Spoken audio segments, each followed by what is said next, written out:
Hello everyone, and I hope you're all doing very well. So I recently did a relatively comprehensive video about how to optically, with your eyes, spot air targets from ranges of kind of 5 miles up to 20 plus miles, and I promised we'd have a look at spotting ground targets as well. Now this isn't going to be as thorough, but what I'm going to show is just a couple of tricks that I've picked up over the last few years of DCS that just seem to work. Now I use non-VR, I use a head tracker and a single monitor. This may or may not work with VR, I don't know, because I've never used VR, so just bear that in mind. Now also I think the way this works is, or at least on my setup, is probably due to my graphics settings. Now I'm not a tech head and I don't really know a lot about graphics settings. I'm just not particularly interested. That is my graphics settings. That's never changed in the last 3 years, and most of it I don't even know what it means. The trick that I'm going to show today is probably based on the particular settings that I don't have. I don't know which. So what have we got? Glass, clutter and grass. So that's probably nothing to do with it. Tree visibility is probably, I'm not sure what that means. It's a percentage. Is that the quantity of trees that are rendered, or is it the size of trees that are rendered? I don't know what that is, but I've always had it on 50%, and that is probably relevant to this video. Preload radius, I don't think that's anything to do with actual visibility. I think that's kind of how much terrain it stores in memory or something like that. Chimney smoke, no. Gamma, I don't even know what that is. So, so that is my settings there, and for whatever reason, these settings here are what allows my little trick to work that I use. Now I don't consider it cheating because I haven't tailored anything to, you know, do it. It's just how it is. It may or may not be the same for you, but we will try it out. So what we're going to do is load up just a mission now. All we've got is a basic mission in Caucasus. We've just got some meadowland. We've got a Tunguska, which we can just consider a normal size and shape of an average ground unit. It's, you know, kind of tank size, tank shaped, tank coloured. And we've got us here. I've just picked an F5 because why not? It can be anything you want. I'm going to move it back beyond 10 miles, and I'm going to put it roughly pointed towards the target, but not directly on the nose, so I can't cheat. And we are a range of 10 miles away. We're going to fly roughly on the deck and try and spot that target before it shoots us. And this is something typical that you'll need to do if you're fighting against something like a Tunguska, assuming you don't have modern weaponry like F-18 or something like, or a TGP. If you're doing it with your eyes, which is what this is all about, then this is something we're going to have to learn to do. So let's save that. Okay, there's our bad guy. Let's jump in our aircraft. There we go. Let's pause that there. So the first thing to say is we have to know roughly where this guy is. You know, we have to know if he's off to our left, if he's off to our right, if he's ahead. You know, if he could be anywhere, then we've got, well, not no chance of spotting him, but it's very hard to spot him. You've got to find out a way, if you're RWR or whatever, of working out roughly where this guy is. And that's a good example of this. We can work out with the RWR, you know, roughly he's in the ahead position. The next thing, just like we showed with the spotting air targets video, you cannot spot anything like this unless it's literally within 500 feet. At our current level of focus, we have to be fully focused in, like, if I can get it, oops, like that, if you want to stand a chance of spotting anything really before it's going to fire back at you. I'm not going to show you how to do it. I showed how to do the zooming and the focusing on in the air targets video, so you can go back and watch that. So we know it's roughly in front of us somewhere. What I'm going to do is I'm going to lock my track IR in position here, there, and under the assumption that it's going to make it easier for you guys to sit at home if it's not, you know, kind of swaying around. So we know it's somewhere, or we hope it's somewhere ahead of us here. And what I'm going to do is lots of pausing, because when I pause it, the MPEG compression video that you guys see at home will be certainly a lot clearer, hopefully enough that you can see the target. So as we know, we're about 11 miles away at the moment. I'm going to unpause and let's start getting a feel for what we can see. So the effect that we're going to use today is that, for reasons that I don't understand, DCS renders shows us the ground targets before it shows us the trees. It may have something to do with that, like I said, that slidey bar in the video options. It may not, I don't know. But that's the little trick that I use. So the trees, you can see, we can only see them up to about this far, which is, I don't know, 3-4 miles, something like that. And the bad guys will be able to see a lot further. Right, so let's just unpause and get a feel for what we can see.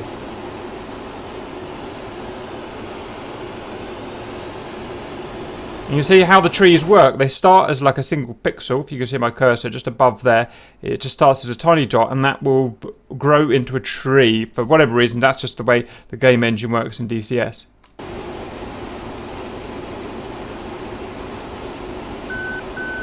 That is an RWR nails from the hostile. And now, I may be wrong, but... and you may have to take my word for this, but you see my cursor here. If you imagine going... I don't want to put my cursor too close to the guy because it may make him disappear on your screen. If we go about half an inch on your screen, measure about half an inch up, you know, and to do this you'd have to be watching 1080p or higher resolution, so that's 1920 by 1080 pixels on a big screen. Obviously, if you're watching on a tablet or something, this isn't going to work. Look above my cursor there by about half an inch, and you can see two slightly out of place pixels. They are dark green in colour, and the reason I think that is a unit is because the level of where the trees start getting rendered is kind of this line here on the monitor, and this guy is, if I go vertically, is now left half an inch of the cursor there. And this is how I spot ground targets. Is it realistic? No, completely unrealistic. In real life, this would be basically impossible to do. You know, spotting a tank that's in a bunch of trees at 10 miles. But in DCS, we're gifted with the fact that this is how the engine works, and so utilise it. Okay, so, I mean, I may be wrong. It may be a bridge or something else that gets rendered slightly before the tree. So what we're going to do is turn left and carry on a bit. I'll try and put it roughly in the centre of my reticle. And I wouldn't mind knowing how close we are. I don't think I've got F10 map turned on. That's definitely a tank now. Like I said, it's definitely a tank. Just moving the screen about has given me a feel for that there is a render line of the trees. And that about half inch above my cursor there, half inch left of my cursor there is 1 pixel. And that pixel is slowly getting darker. It was dark green. It was 2 pixels.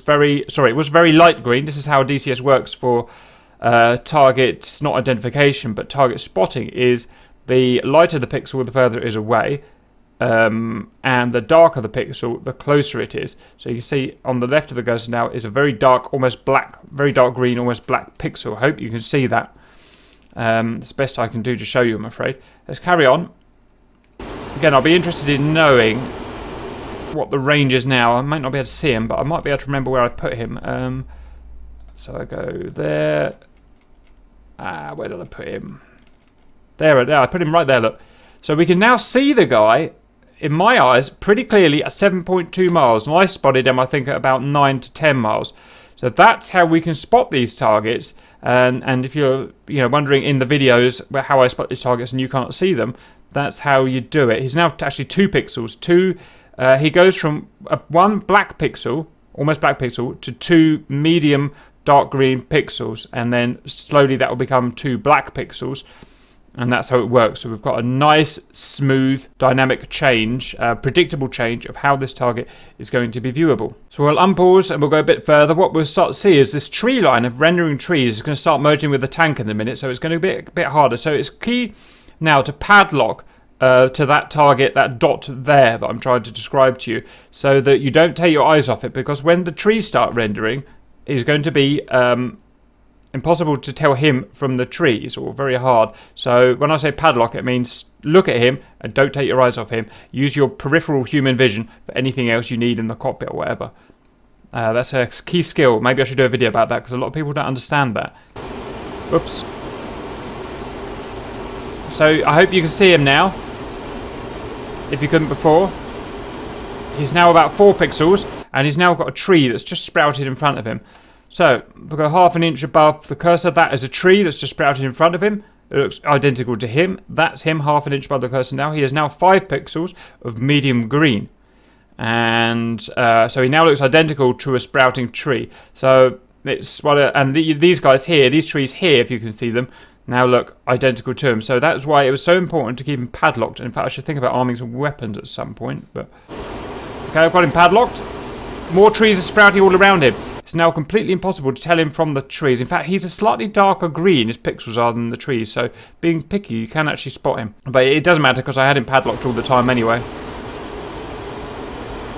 Now we've got the advantage that he's actually a lot smaller than the trees around him. So you see him above my cursor there, much smaller than the trees, which are around him here. So even if we didn't have him padlocked, we might be able to see him. Then again, he's identical to that guy there, which is a small bush or something. In fact, why don't we go... Can we have a look at him? No, we can't. I should have... I didn't turn F10 on, so I can't see him annoyingly. Never mind, let's keep going. Now we're going to have to get ready for Boom Boom, because he's going to start shooting us soon. Let's have another look there. So there he is. He's pretty much identical to that bush there, and that bush there, and that bush there. But note how he's a slightly... His pixels, he's about... I don't know, about 7 or 8 pixels now. Notice how his pixels are a little bit darker. And I think the reason for that is that DCS models the shadows on him, whereas DCS does not model the shadows on the actual tree, or it models them differently, you know. So we've got a lot darker pixels there than we do on the trees here. And so these are all the things that, when I'm looking around for targets, these are the telltale signs that that is a hostile and not a tree. It's darker because it's got shadows modeled differently on it. We had the little trick I showed you earlier, because it renders earlier than the trees for whatever reason, I don't know why. And let's keep going. So now we've got it padlocked. Now we've got to look for his missile, because he's going to be firing at some point. So, and that's a missile. So this is how you can clearly see that white, about 3 white pixels here. So when we're fighting a SAM launcher, and we need to see him visually, like an IR launch or a Tunguska launch, SACLOS launch like this, you can see you got what, 3 white pixels and 2 grey pixels. That tells us clearly that he's fired at us. And we're going to have to go evasive. We're going to want to beat that missile. I hadn't planned this in the video, but why the bloody hell not? Let's go and evade it, shall we? Note how I zoom out here. Nothing. Because see, nothing at all. Everything, in terms of spotting, has to be done at full focus level. Because look how the detail disappears. It's just not rendered anymore when we go out like that. There's no rendering done of that area. There, the rendering is done. Okay? So we're going to zoom out because we need our situational awareness here to be able to defeat this. I'm going to go power on and dive down to the left. It's a SACLOS, so I can't beat it really through line of sight here. What I can beat it through is the kind of inertial jink of that missile. It allows me to break his IR kind of crosshair lock if I'm fast enough, which I probably am. So 3, 2, 1, off we go.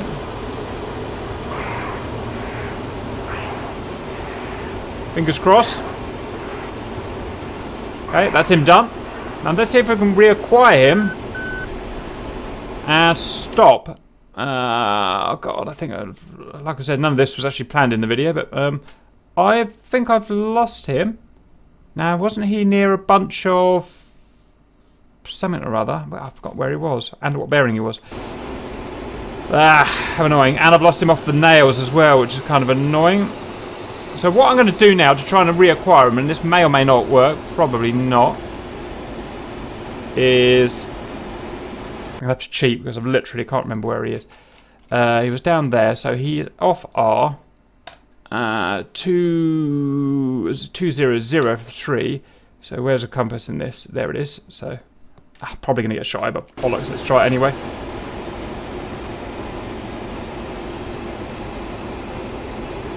So it's somewhere ahead of us.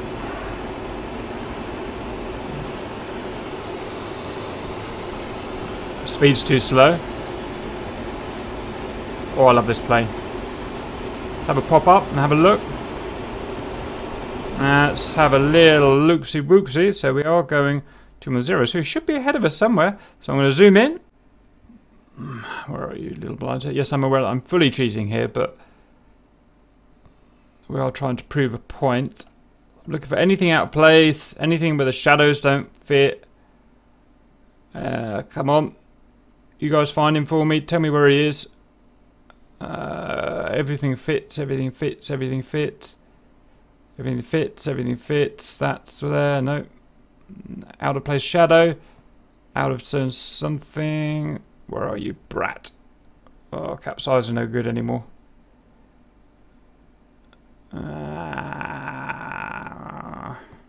There, no. Come on, something out of place. There he is. Hello. That there is just out of place. I mean, he's well camouflaged, but he just doesn't fit, does he? Right. Let go and let's see if we can kill him then. What do we got? We've got guns. So, oh, they're already armed. Right, off we go. Padlock him.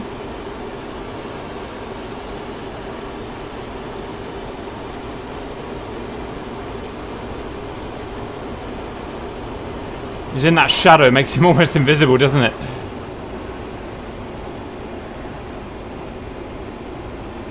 He hasn't spiked me for some reason, don't know why. I'm not going to complain though. Keep him padlocked. He's disappeared. No, it's a missile up. Oh my goodness, we're going to get shot. Ha! Dodged. Super cap. Another missile. Dodge. Oh, for 5 minutes. Well, that's super cap out of the game. Jackman. Well, it didn't end quite as we wanted it to. That is kind of a fitting end though.